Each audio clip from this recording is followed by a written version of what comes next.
Good morning. आज मैं आपके साथ डिस्कस करूंगा history chapter 1 the French revolution part 3 का टॉपिक है France abolishes monarchy and becomes a republic. मैंने आपको फ्रेंच रिवॉल्यूशन के वीडियो लेक्चर्स में बताया है पहले के किस प्रकार से जब 1789 में रिवॉल्यूशन फ्रांस में होता है और थर्ड स्टेट अपने आप को जब नेशनल असेंबली के रूप में घोषित कर देती है और साथ ही यह घोषणा करती है कि फ्रांस के लिए एक नए कॉन्स्टिट्यूशन का निर्माण अब यह नेशनल असेंबली करेगी। नेशनल असेंबली ने 1791 में एक नए कॉन्स्टिट्यूशन का निर्माण करती है और इसके अनुसार फ्रांस एक मोनार्कियल स्टेट न होकर अब एक कॉन्स्टिट्यूशनल मोनार्कियल स्टेट हुआ। यानी इस लाइन को समझे, फ्रांस 1789 से पहले एक मोनार्कियल स्टेट था और अब वह 1791 में क्या बन गया, वो कॉन्स्टिट्यूशनल मोनार्कियल स्टेट बना। यानी जो पावर पहले एक इंस्टीट्यूशंस यानी कि राजा में सेंट्रलाइज था, कॉन्सेंट्रेट था, अब वह पावर राजा में सेंट्रलाइज न होकर या कॉन्सेंट्रेट न होकर वह 3 इंडिपेंडेंट इंस्टीट्यूशंस में बट गया। इसमें the legislature, executive and judiciary. Clear है बच्चों यहाँ पर? यानी अब पावर किसी एक इंस्टीट्यूशन में नहीं रहा, किसमें गया, वो 3 में गया, the legislature, executive and judiciary. Louis 16 ने नए कॉन्स्टिट्यूशंस को मान तो लिया जनमत के दबाव के सामने, लेकिन कभी वो दिलो दिमाग से इस चीज को स्वीकार नहीं किया, यानी उसे एक्सेप्ट नहीं किया। वो बराबर यह प्रयास करते रहा कि किस प्रकार से जो बंदिशें जो नई कॉन्स्टिट्यूशंस के द्वारा उन पर लगाई गई है उसे वो कैसे उतार कर फेंक दिए। इसी रेवोल्यूशन के दौरान फ्रांस से एरिस्टोक्रेसीज क्लास के लोग, लैंडलॉर्ड्स भागकर पड़ोसी राज्यों में पहुंचे। पड़ोसी राज्यों में भी काफी चिंता बन गई। वहां के राजाओं में भी, खासकर ऑस्ट्रिया, प्रसा और हंगरी जैसे राज्यों में, वहाँ भी मोनार्कियल स्टेट्स में काफ़ी डर हुई कि जो 1789 की जो घटनाएं फ्रांस में घटी थी, ये संभव था कि उनके यहाँ भी घटे। और जो यहाँ से लोग एरिस्टोक्रेसी क्लास और लैंडलॉर्ड्स वगैरह भाग के जो वहाँ पर गए थे, वो भी वहाँ प्रेरित कर रहे थे। और दूसरी तरफ फ्रांस के राजा भी ऑस्ट्रिया और प्रसा के राजा के साथ मिलकर कोई कॉन्स्पिरेंसी जो है वो रच रहे थे इस जनता के खिलाफ। तो इस प्रकार फ्रांस की जनता को ये लगने लगा राजा यानी लुईस 16 कुछ न कुछ अब करने वाले हैं, लुईस 16 कुछ न कुछ करने वाले हैं। तो ऐसे कंडीशन में इससे पहले कि प्रसा और ऑस्ट्रिया की शासक या राजा मिलकर फ्रांस पर आक्रमण करते, 1792 the national assembly voted in April 1792 to declare war against Prussia and Austria। अप्रैल 1792 इन्होंने पहले ही ऑस्ट्रिया और प्रसा के बीच युद्ध की घोषणा कर दी। क्लियर है यहाँ पर?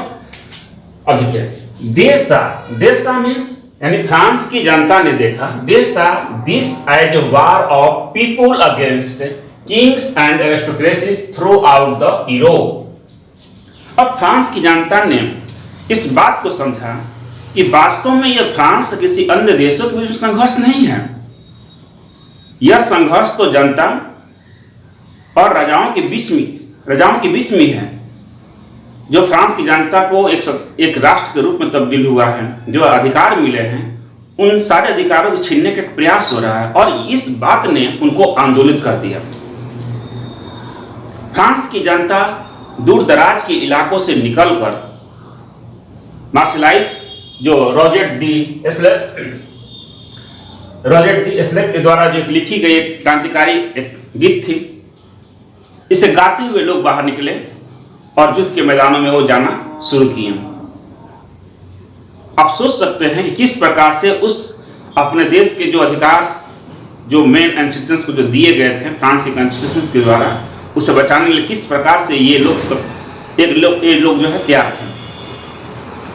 तो ऐसे कंडीशंस में जब ये युद्ध के क्षेत्रों में जब जाने लगे, इससे काफ़ी कठिनाइयाँ उत्पन्न हुई, चाहे वो आर्थिक कठिनाइयाँ हो या दिनों दिन कठिनाइयाँ होती हैं, इस प्रकार की कठिनाइयाँ हो, काफ़ी कठिनाइयों का सामना जो है वो करना पड़ा। तो आपने देखा कि किस प्रकार से जब युद्ध के मैदान में जो जाते हैं और किस प्रकार से फ्रांस की जनता को अब विभिन्न प्रकार के डिफिकल्टीज को फेस करना पड़ता है, तो अब महिलाओं यानी जो वहाँ की जो वुमेन्स थी अब वो भी बाहर निकली, यानी घरों से वो बाहर निकलती हैं और बाहर निकलने के पश्चात अब वो काम काज को जो है शुरुआत करती हैं। जैसा मैंने बताया है, the revolutionary was caused great losses and economic difficulties to the people। यानी अब महिलाओं को घर से बाहर निकलना, चूंकि पुरुष तब युद्ध के मैदान में गए, मेंस युद्ध के मैदान में गए और इनको काम करना पड़ा। Large sections of the population were convinced that the revolution had to be carried further। अब फ्रांस की जनता के बीच में भी इस बात को बहुत तेजी से समझा जा रहा था या उनको लग रहा था कि इस चीज को और आगे बढ़ाने की आवश्यकता है, क्योंकि वास्तव में 1789 के रेवोल्यूशन से जो अधिकार उन्हें मिलना चाहिए था वास्तव में उन्हें मिला नहीं। सत्ता पर वैसे वर्ग का अधिकार हुआ, यानी मीडियम क्लास का अधिकार हुआ, जो केवल अपने बारे में सोचा और एरिस्टोक्रेसी के बारे में सोचा। वह एक बहुत बड़े समूह के बारे में तो सोचा ही नहीं जो निचले तबके के थे, जो आर्थिक दृष्टिकोण से कमजोर थे। तो इन्हें लगता था कि इस क्रांति को आगे बढ़ाया जाना चाहिए। और इसमें जो सबसे आगे चल रहे थे, जैसा कि आप देखेंगे नेशनल असेंबली का जब गठन होता है तो नेशनल असेंबली में भिन्न भिन्न प्रकार के गुट्स जो है सामने आए। उसमें लेफ्टिस्ट भी थे, उसमें राइटिस्ट भी थे। राइटिस्ट उन्हें कहा गया जो राजा या कॉन्स्टिट्यूशनल मोनार्की के समर्थक थे। लेफ्टिस्ट वैसे लोग थे जो किसी भी प्रकार से कॉन्स्टिट्यूशनल मोनार्की को स्वीकार करने के लिए तैयार नहीं थे।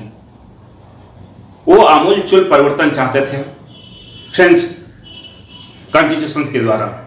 तो ऐसी स्थिति में जैकोबिन्स का उदय हुआ। जैकोबिन्स और जिरोंदिस्ट दो गुट का उदय होता है, पॉलिटिकल ग्रुप्स थे, जैकोबिन्स और जिरोंदिस्ट। आपको जिरोंदिस्ट को पढ़ना नहीं है, जैकोबिन्स को पढ़ना है, जैकोबिन्स के बारे में। अब जैकोबिन्स थे, जैकोबिन्स कौन थे? मैंने कहा कि एक पॉलिटिकल ग्रुप था।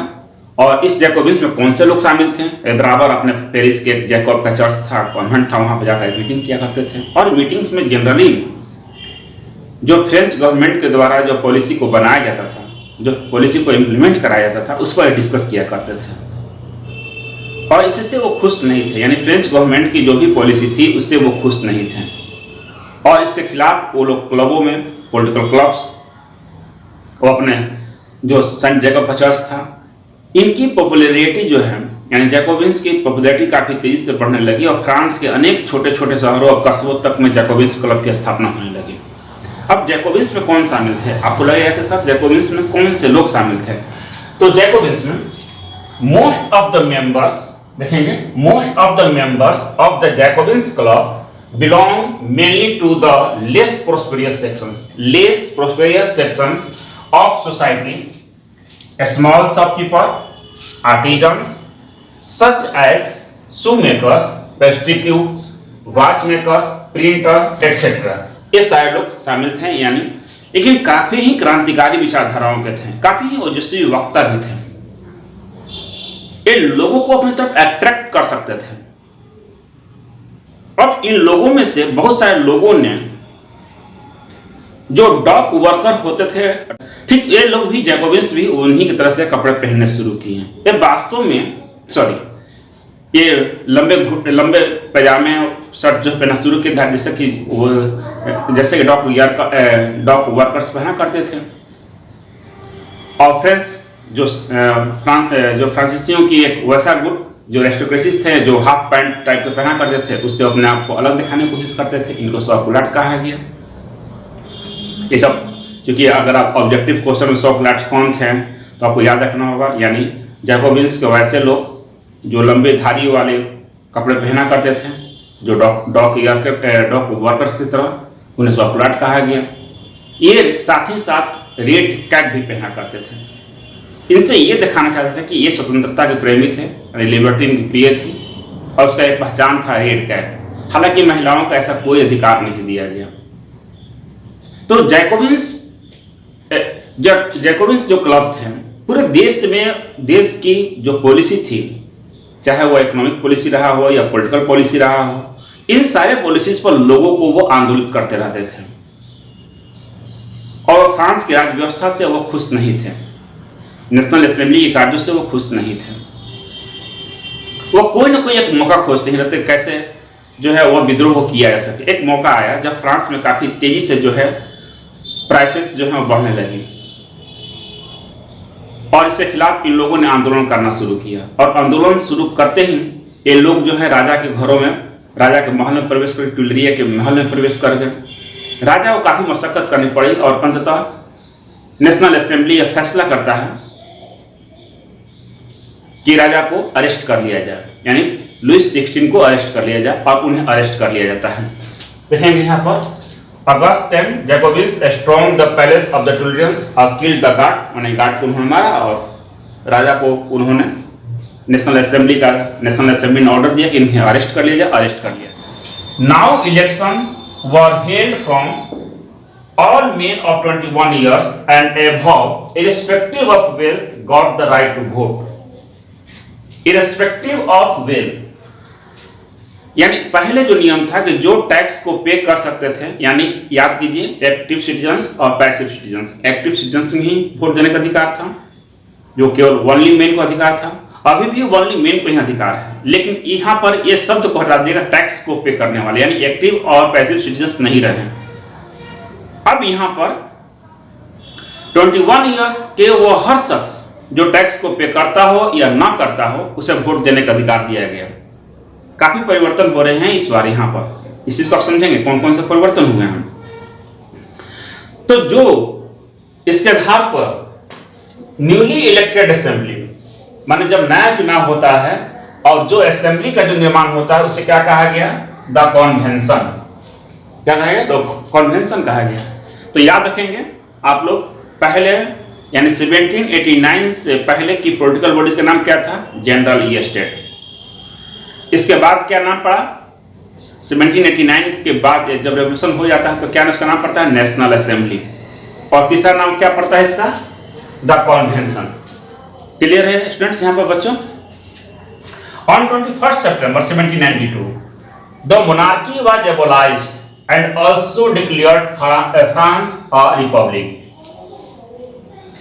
यानी 21 सितंबर 1792 को फ्रांस से मोनार्की को एबोलाइज्ड कर दिया गया, यानी खत्म कर दिया गया, और फ्रांस को एक रिपब्लिकन कंट्री घोषित कर दिया गया, एक रिपब्लिक स्टेट घोषित कर दिया गया।